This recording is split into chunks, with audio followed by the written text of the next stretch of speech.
Hi guys, welcome back to the painting channel, and today something very different. So let's roll the intro and let's see what it's all about.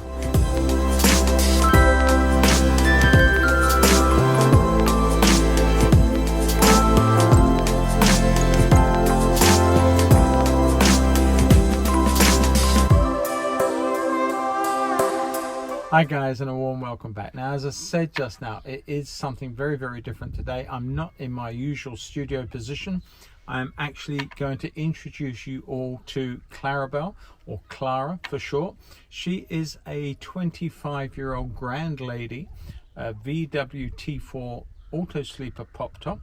And she actually came to me very recently from a very good friend and a fellow artist, Tom Shepherd. Many of you will have followed Tom on the YouTube channels, and he is a great watercolor. So if you don't know his channel, pop on over and have a look, because you'll be in for a treat. So anyway, I digress. I wanted to introduce you to her, as I am doing also over on my oil painting channel as well, because I used to have a mobile studio many years ago. I used to have, I forget what it is now, I think it was a Ducato, and it got so old and it just wasn't worth keeping anymore. There were so many things wrong with the van, and it became more and more troublesome. So I was forced to sell her in the end. But I have regretted that decision many times over. And when Tom announced he was selling his van because his family had grown too large to use it, I jumped at the chance. And the other week, Tom drove it all the way from his home in South Wales and to me in over here. He was actually doing some work in Kent, so it really worked out quite well. But I have got a lot of work to do to her. She is not without problems for a grand old lady. She's got a great pedigree, and she starts those processes very soon. In fact, as soon as tomorrow, when we do a few checks on her, and we've got things like the roof that you can probably see gaping a big hole above my head. These are very superficial things, and I hope that over time Clarabel will become a very big part of my YouTube channels, both my oil channel and my watercolor channel. I'm not going to turn them into van life. That's not what this is about. This is about me being able to get out and enjoy the outside, painting en plein air, which I do miss a lot. And I want to get out there, do a lot more, and share those journeys with you guys on these channels. And if the painting relates to watercolor, then it'll probably be on this channel, and of course gouache as well. And if it relates to oil or pastel, then it will probably be on my other channel. So as I say, I'm not dedicating one channel or the other to van life. Please don't think that that's what's going to happen. It's not. But if any of you van lifers out there who are artists or budding artists, get involved. Great, love to have you on for the journey. That'll be fantastic. But I wanted to take you guys out in Clarabel today, and we're going to just do a very simple plein air somewhere. And part of what I wanted to talk about really is whenever I go out with a view to not doing very much in terms of taking too much. And I've got kits. I've got oil kit behind me. I've got a bigger watercolor kit behind me, depending on what I want to do. But I've also got a lightweight sketching kit. That's when I run into trouble, honestly. This is my lightweight sketching kit, believe it or not. I can't believe the weight of this, and I can't believe that I can get it all in one single side satchel. So I do have a problem. It seems that wherever I go to paint plein air somewhere, I tend to be moving in. I don't seem to be able to do anything in small quantities. I always take way too much. I mean, I have here my homemade watercolor sketchbook. I haven't even started this yet, but I want to start it, and it's raring to go. So that is that. And in here, now I suppose we can all travel lighter, but I have certain things I like to do. When it comes to painting plein air, I could sit on my posterior, for want of a better description, on one of these soft mats or something like that, and sit with a palette and the pad and everything on my lap. And that would probably be the simplest way to go. That would be the lightest way to go. But I like to stand when I paint. I like to stand with a tripod and a platform of some description, so that I can literally not have to worry about holding on to things. I've done enough of that in the past over the beach when I've recorded small studies in watercolor and oil. It's just nice to be able to have everything on a platform and just sort of be able to walk away or step away from the painting process, analyze the scene, analyze something else, look at what you're doing, pick something up even, and not have to worry about, is something safe to put down? Is it there, or is it going to fall over? All these things. So a platform for me is quite essential. Plus the fact I prefer to stand when I'm painting. I think that is quite important, that we stand, because as often or not, when you sit down, you can get cold, and of course if you're sitting outside somewhere, you can draw up the dampness through whatever. So I think standing, you can step around, move, flex your legs, and keep the blood circulating, and I think that's always a positive way to go. So anyway, let's further on with my, look at this lot, look. Do I need all of this stuff? I ask you. It just doesn't stop. I've got paints for every availability. Now, a lot of you are just going to laugh at this lot. I wouldn't blame you in the slightest. Look at it all.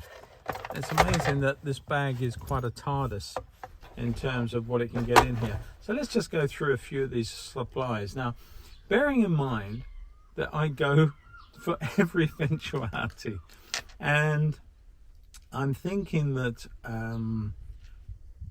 I need to take this down a little bit. I need to really hone in what I've got with me. Now, this is my platform. Now, I could quite happily create something like a gurney easel. James Gurney has developed this little two-piece flap, which essentially is what this is, just a two-piece flap with a little tray there, and I can put these outer wings on, and they've got magnets on, so I can support other products on these without having this area taken up, and then these will sit into these areas and work quite nicely. So, and then I've got this platform, which is just a nice shelf to sit in here, where I can put my pad or my sketchbook or whatever I'm using, in all honesty. So I really want to keep this idea, but it is taking up space and weight in any bag that I put it in. But I really feel that that's important. Okay, sketchbooks. Do I take one? Do I take two? I've got three here at the moment. I can't possibly paint in all three at one time. So I'm thinking that one of these will disappear. I will probably take the Stillman and Burn, and I'll take my own homemade one, which has got better paper in for watercolor studies. So I'm going to take those two, I think. Now, why have I got all this paint here? Well, that's a very good question. This one, of course, some of you in my last video, and I put the link to my gouache video up for you to see, but this is my newly set up gouache palette, and the idea is that that can sit in the tray part of this here, and I can then work in gouache. So this one, if I don't want to do gouache, I have a watercolor palette. Now, bearing in mind, this is not my normal watercolor palette. This is just for sketching out in the field. If I don't want to take my big watercolor set with me. As I said, I seem to have a set for every occasion. I don't know why, but there you go. In here is the other palette for the gouache. Now, I have got two with me at the moment, and for the summer, because I'm trialing them out, as I said previously. Why have I got this extra tin? Well, I wanted a area, sorry about the paint in there, that was a bit of a foolish thing by me, but enough of that. What I wanted is, when I've got this on one of those side wings, I need somewhere to mix, and this provides that idea of being able to mix in this palette and use this palette to mix my gouache in. That way I don't have to have this one out as well. So that's why I've got this here and this here. Now when I make that final decision as to go with this one or this method, however long that may take, then I can eliminate either this or indeed this from my sketching kit and just run with just a couple of items, reducing the load. So yeah, we're getting there. Am I making enough excuses for all of this yet? Probably not. All right, let's look at this. Now, what have I got in here? Well, all those extra little bits and pieces that you need when you're sketching, of course.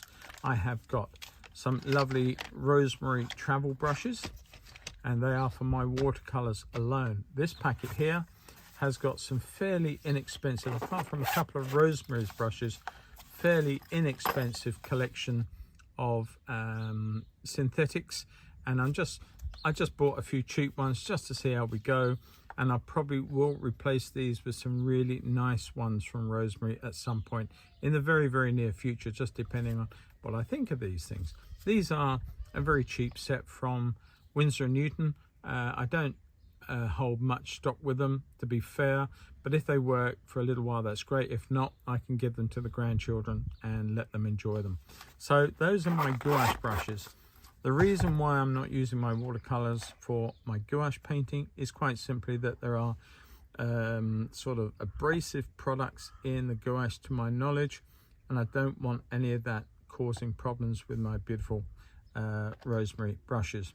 Spray bottle, dropper bottle if I want to dip some water and put some on somewhere, a putty eraser, of course washi tape, some white gouache, some clips to hold my sketchbook to in one way, and a little dipping ink bottle. This has got some lint inside it so that I don't splash it everywhere. It sort of stops it from splashing out over the top, but I can dip in there with a matchstick, of which somewhere in here I've got several of those as well. Here I have got my pens, brushes, water brushes, so I've got several pens, sort of markers, two types of brushes here. They're both on the narrow side. I think that one might be a medium, but this is the Derwent narrow or small head, as it were, a white pen. Pencils, a couple of those matchsticks, family matchsticks, and a Fude nib there. So yeah, or a food nib, I'm not sure how you pronounce that. Someone let me know. Anyway, so that is really it. Way too much. Way too much, I'm sure you'll agree. But until I edit down maybe the gouache setup, and I hopefully that will happen not too long, just depends on how both of them perform. And I feel that I just want to be out there and be able to do ink or do watercolor or do gouache, whatever takes my fancy when I'm painting. So what I intend to do is try and get this lot back in a bag with my tripod. We're going to go off somewhere nice in Clarabel, and hopefully I'll do a little painting for you to enjoy, and that'll be a little plein air session and the conclusion of this week's video. So I'll catch you all on the road. Hi everybody, well I've just pulled up somewhere on the Romney Marshes, and that way over there is a little village called Newchurch, and probably a couple of 3 miles from where I normally go. And yeah, I just wanted to do something fairly simple. I have a few ideas about filming and the way I want to present things in terms of camera angles and things like that, and I just really wanted to use this as a bit of a test bed more than anything else. Try out the van, see how it all went, and also do something fairly simple that I can either do as a line and wash or as a gouache, and just see how it all works. Now I put the van this way, and the trouble with the Romney Marshes are that there are so few places that you can actually pull over safely, because it's very narrow lanes and very bendy roads, so there's not too many places. And I just found this one nice bend, and over that way, and I'll show you in a moment, there's a couple of farm cottages. Not typical, but I can make something from it. Enough of this, let's get on. I'll show you a little pan round of what I'm looking at, and hopefully we can do something, and hopefully you'll enjoy it. Catch you all at the other end. Okay, so There are some magnets for the bottom of the water. So let's just take this off. I'm going to use this one again today, and I'm going to do a gouache. Take that out. Hopefully that's not made a big mess in there. And that has also got 2 magnets on, which I'm going to put there. That stops that going anywhere. Put this down, and hopefully we've got magnets on that as well. So let's just see what condition these are in from the last time. I think they're probably okay. Just have a look. Yeah, there's a couple of little bits of actually escape, but that could well be, in fairness, that could well be my very bad mixing from the last painting that I did. I'm going to leave that like that for the moment, and I'm going to get a couple of brushes out just to see. And again, this is just trialing. Now, I love my rosemary daggers, so I'm going to put that there, and I'm going to come in. I've got a lovely rosemary filbert, so I have got the Stillman and Burn. So let's just find the next pages in there. Put that, some water.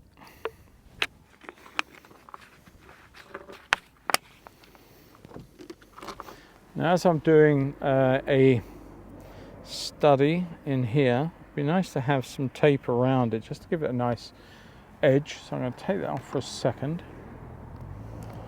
There's an awful lot more cars going through than I ever anticipated. I thought it'd be quite quiet being a Sunday afternoon, but that's not to be. Alright, so let's just put that tape on. Okay everybody, I'm pretty much ready to get started. I've moved this around so that we are in the shade. There's sheep coming over because they think I'm going to feed them, but I'm almost facing the scene that I wanted to paint, so that's ideal. Hopefully the camera's all set up in the right position, and I've got to remember I don't step backwards or else I shall kick it flying. What can go possibly wrong with all that then? But yeah, I was going to draw, but I think I'm going to approach this like an oil painter would do. I'm going to draw with the paint and see what happens, because I quite like that idea. When I go out doing oil plein air, I draw with paint. I rarely, if ever, draw with a pencil or indeed a marker, charcoal or anything else. So I just go straight in with the paint. And because gouache is so similar in terms of the application to oils, I feel that it would be nice maybe to do some direct work with this and not necessarily worry about drawing up the image first. So what I'm going to do is one of these fairly new nylon brushes, not sure how they're going to work.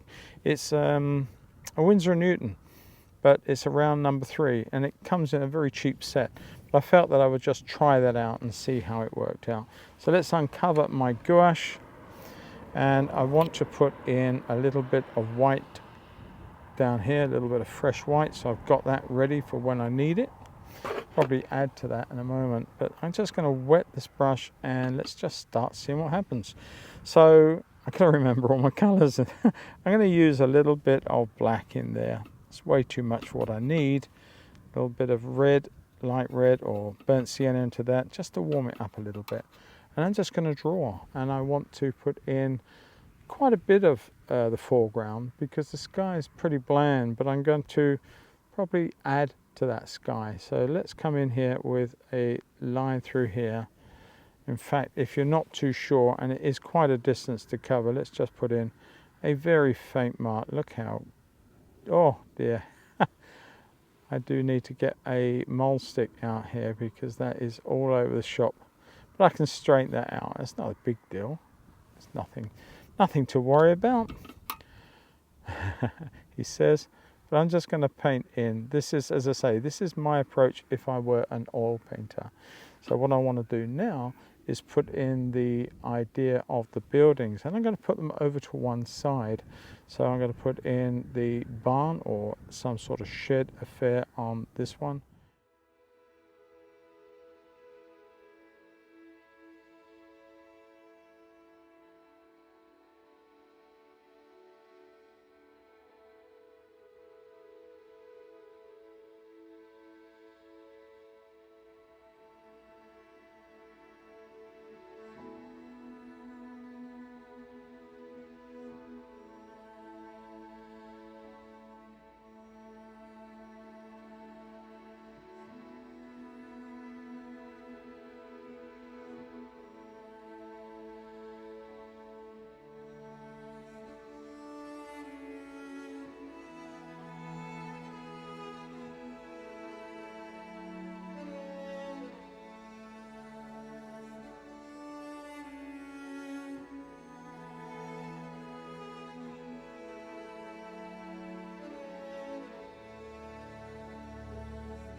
shop. So there's our scene all set out, laid out before us. So what I'm going to do now is I'm going to come in with some sky. I'm going to stay with these nylons and just see how they actually perform. I may well go over to the baggers from Rosemary and Company because they are my favourite colours, but we're going to see how we go with that. So I'm going to come in with some ultramarine blue. Now my first layer probably will be quite thin. So I'm going to come in with a little bit of the Helios blue. It's a very strong, very powerful blue, as I showed you before. Look at the stain that it's made to that white nylon brush. Now I've washed that out, but still you can see that staining, and that will affect your colour if you're not careful. But just bringing in a little bit to our sky, and I'm going to bring that all the way through now. It's a lovely spring sky, lovely blue sky, a bit more of the ultramarine blue, a bit heavier up the top maybe to one side, maybe this side more than the other side, because obviously that is where the sun is going down. Picking up a lot of blue, a bit more of the white just to make that go further, and take that all the way through there. That's it, all the way across the center of the page. And we're looking for quite flat color. That's the idea with gouache, is to end up with something that is quite a uniform color. A little bit more of that Helios blue in there. I'm going to get to calling it Helios, aren't I? I really think that it is phthalocyanin by another name. Anyway, enough. Let's carry on.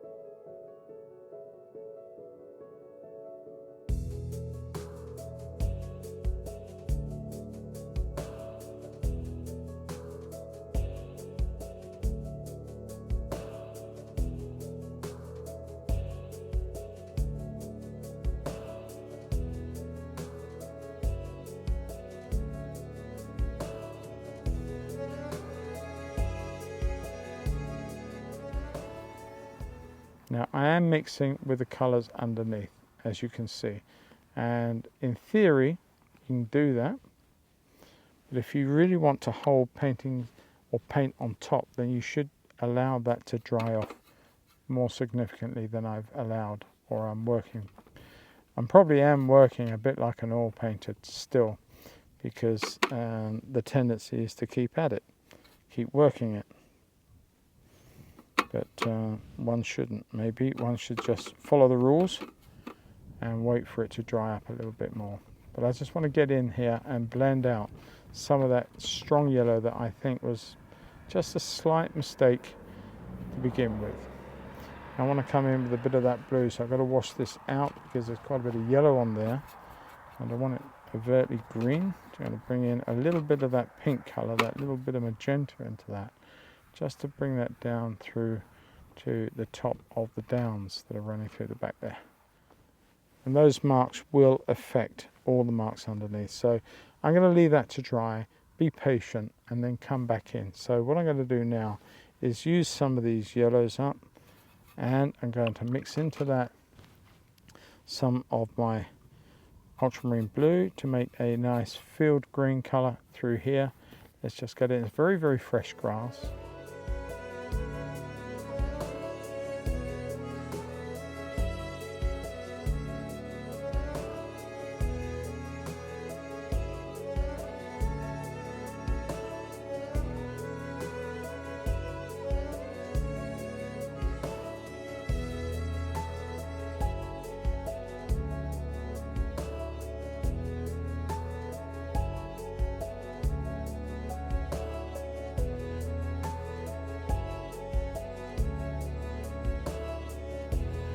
And I'm going to add in some yellows to one side, so I just change up the gear with the green, and there are no other bits and pieces here. So I'm just going to knock in some greens and suggested marks that are going to be our trees.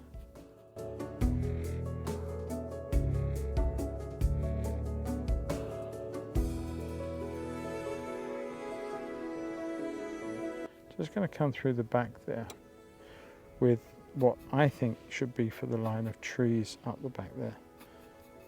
So let's come in through here, and I can always pop in the colours of the fields later, just using this general colour to suggest the overtone, the general colour of the distant hills.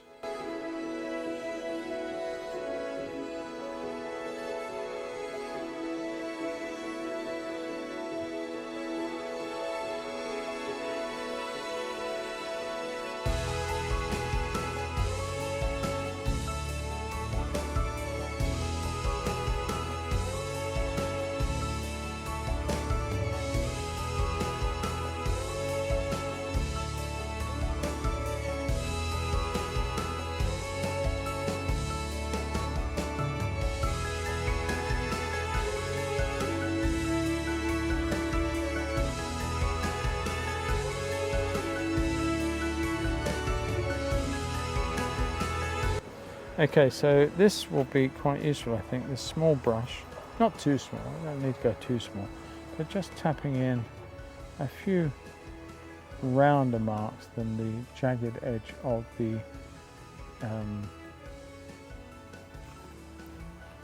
dagger brush was doing.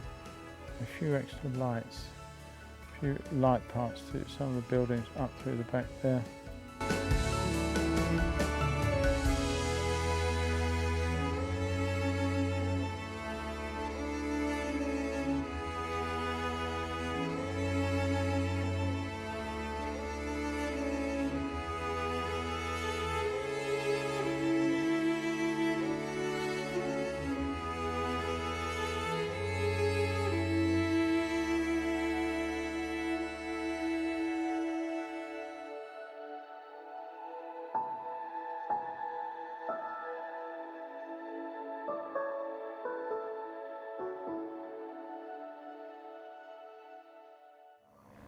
So we're going to come back in with some of this lighter colour in here, because it does need to be quite pale and quite cool.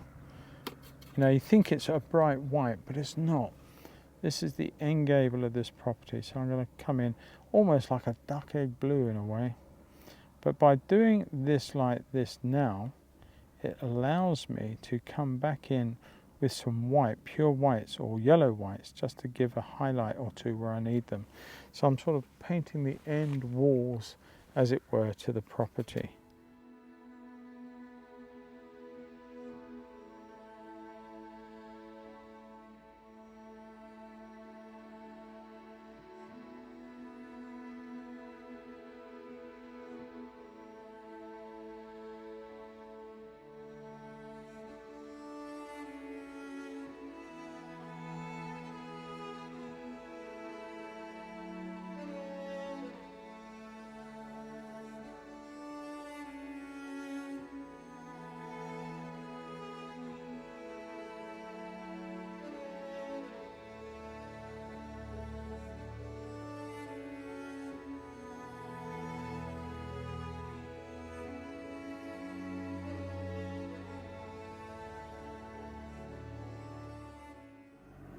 That's not worked out too well.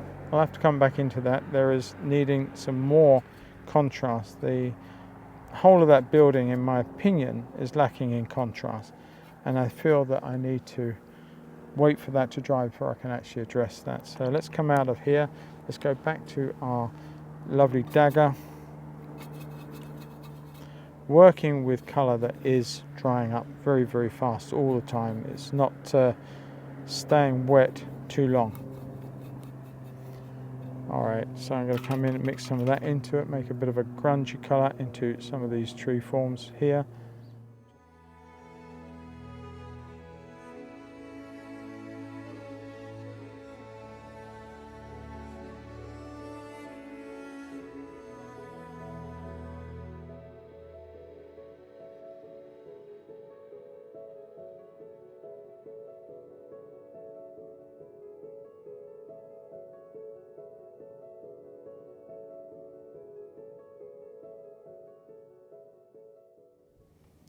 That's all I'm doing is taps, but hopefully those taps that I'm making are quite suggestive, and that, you know, they are suggesting all those trees way off in the distance that you can't actually see. So here I'm going to come back in with the same idea, just to put a few warmer accents to some of these trees, just tapping with that dagger brush, and where it leaves and deposits paint, that's good, that's where it's going to stay. There's so many colours, you don't see trees so much as colour variations, little subtle changes in light and dark in the foliage and on the tree forms themselves. So I'm going to live with that. I quite like that. I've got a little bit of dark underneath, which is working quite nicely. We want to put in and put back a couple more pieces here through there.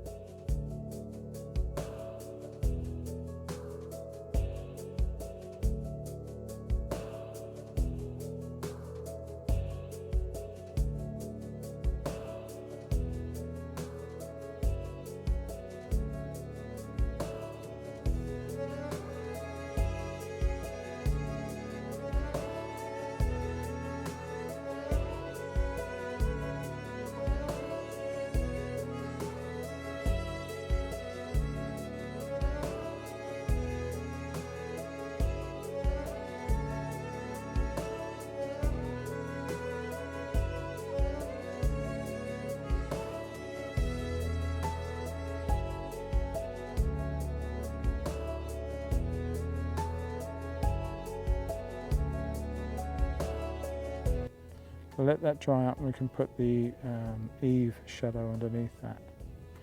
So that's that. Starting to form the buildings finally. Whoop. There you go. Getting there eventually.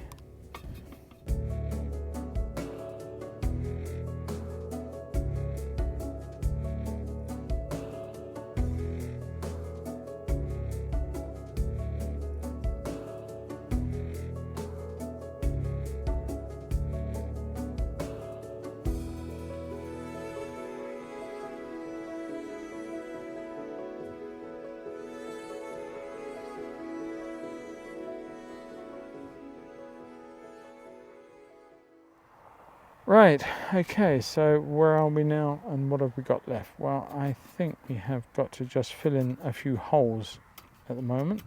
I'm just going to pop in with a few dark colours here.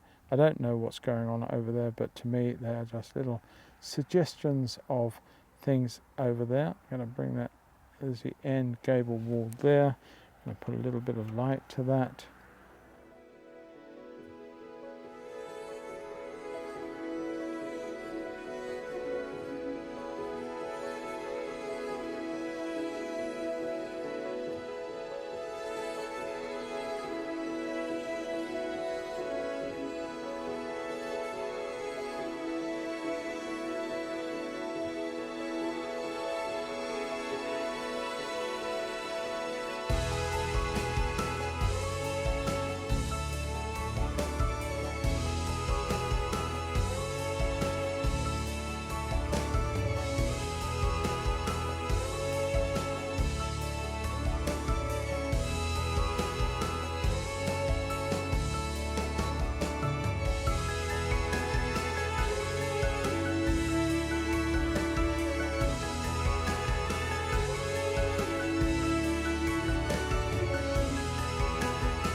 And yeah, I just want to come in now with a stronger colour on these fields. So what I'm going to do is going to pick up some of these old colours, mix them together a little bit more. I want to make some extra colour into it, pick up a little bit of the yellows to make a dirty muddy old green, a little bit of phthalo green, or depending if you want to call it Helios green. And I'm going to come across here with this sort of scratchy feel. It sort of breaks up the greens in the undertone or under the painting.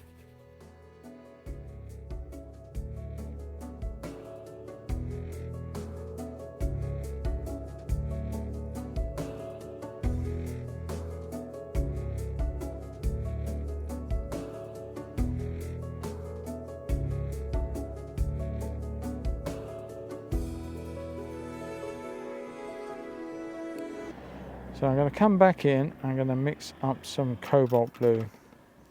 Now I don't know how this is, again, I've got to be honest, this is very, very new out here. I'm not sure how it's going to behave. I've got some idea, but I just want to see how I can affect the outcome of that blue. I'm going to put a little bit of that yellow in. I've got to be careful now because that is just going to turn green on me. But the sky is a lovely blue. I'm going to put a tap, or just a merest tap. See, that's just gone too much. The trouble with the thaliocyan in blue and any yellow form, it just wants to turn absolutely green on you in a heartbeat. I think we're going to be going with that. All I'm going to do is come back in and work over this area just to knock some of that out. Knocking some of that blue down a shade like that. Got that strong colour in there.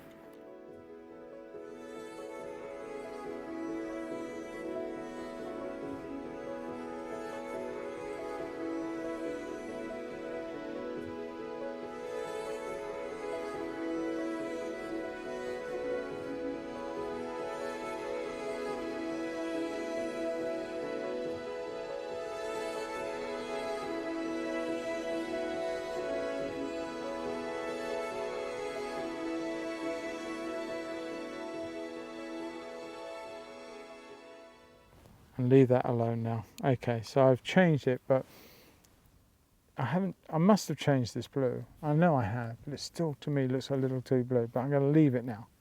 Okay, I want to come over the foreground greens with a very, very muted, very white, some of this colour. But I want to drag it. Now this brush, this awful brush, dried out with a little bit of colour on the end of it. May just come across. There's a lot of light parts in this field, sort of little avenues of dead grasses on the top.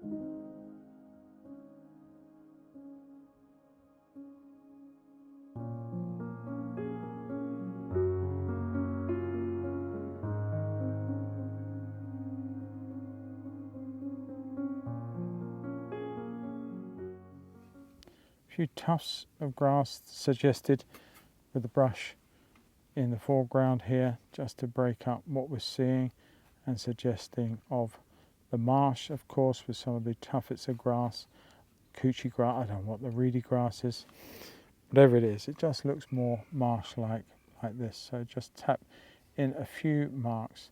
I'm getting ready for the final stage of this, is just to try and put in a few, just a few, of the many sheep that are in the field, and that will make it very much the Romney Marsh, of course. A little bit of yellow into it because the sheep are catching that evening sun, that early or late afternoon, early evening sun, and I'm just going to put in some little taps that I think are sort of sheep-like. Some are on the sideways and some are going to be that much bigger.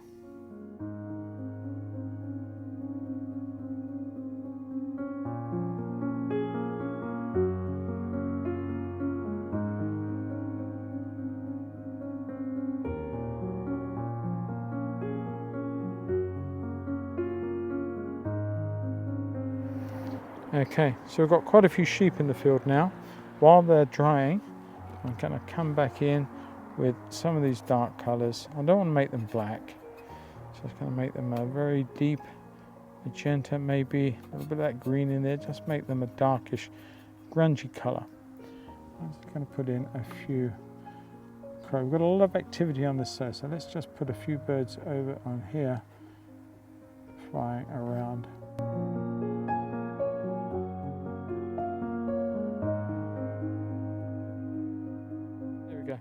Just a bit of information to make that part interesting. Mix up my final colour, and I'm going to come in with a bit of a bluish grunge. Technical term, grunge.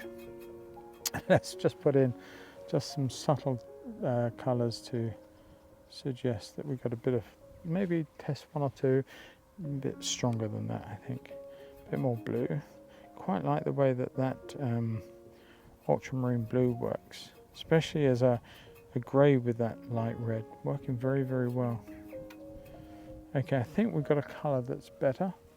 Let's just come back in on that one, just put in just a few shadow shapes to our shoot like this.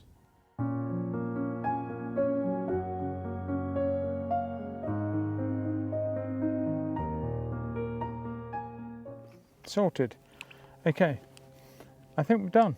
Or are we? I did say I was just going to put in a little window on there just to suggest something there, maybe a little garage window there, just to help it look more like a house. Okay everybody, I hope you've enjoyed this one. I've had a lot of fun doing it. It has been a bit of a test, a bit of a trial to see how everything works out. There are one or two issues that I've got to think about for the future, but overall I don't think it was too bad. And if you feel the same way and you enjoyed the process, then please give this video a like and a thumbs up. That really does help. And if you would also, if you're not already subscribing, then please consider subscribing to the channel. It really does help it grow and reach a much wider audience, and that is so good if you would do that, and it would help out a lot. Right, so enough of the advertising and the plugging. I'm just going to take this tape off